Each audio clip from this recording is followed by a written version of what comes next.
Praise the Lord. ప్రభునామంలో మీ అందరికీ హృదయపూర్వక వందనాలు. దేవుని బిడ్డలారా, బాగున్నారా?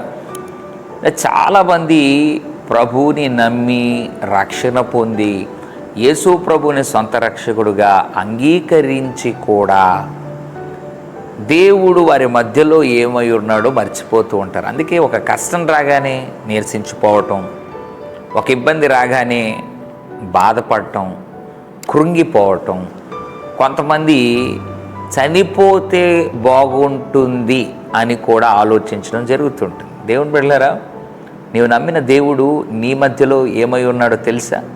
యెషయా గ్రంథం 12వ అధ్యాయం 6వ వచనం, నీ మధ్యనున్న ఇజ్రాయేలు యొక్క పరిశుద్ధ దేవుడు గనుడై ఉన్నాడు. దేవుడు చెప్తున్నాడు, బిడ్డ, నీ మధ్యలో నీవు నమ్మినటువంటి నేను బలహీనుడుగానో, ఒక చేతగాని వానిగానో, ఏమి చేయలేని వాడుగానో లేను. నీ మధ్య ఉన్న నీ దేవుడైన నీవు నమ్మిన నేను ఘనుడై ఉన్నాను అని ప్రభు చెప్తున్నాడు. ఇంత ఘనమైన ఘనుడైన దేవుడిని నీ మధ్యలో ఉంచుకొని, నీ ఇంటిలో ఉంచుకొని, నీ ఒంటిలోనికి కూడా ఆయనను స్వాగతించి ఇంకా బలహీనుడుగా ఉన్నావా? లేచి నిలబడు. ప్రభు నీ జీవితంలో గొప్ప కార్యం చేస్తాడు. ఎక్కడ పడిపోయినావు లేయి. నా దేవుడు గనుడో నిలబెడతాడు.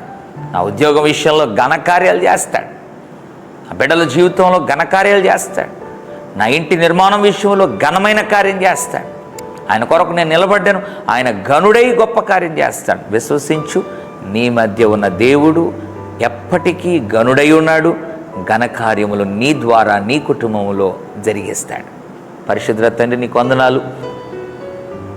నీవు ఘనుడై ఉన్నావని జ్ఞాపకం చేసినందుకు వందనాలు.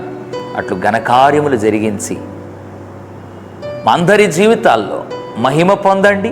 నీవు ఘనుడవు అని అందరూ నమ్మే కృపను అనుగ్రహించమని యేసు నామములో ప్రార్థిస్తున్నాం తండ్రి. Amen, amen. God bless you.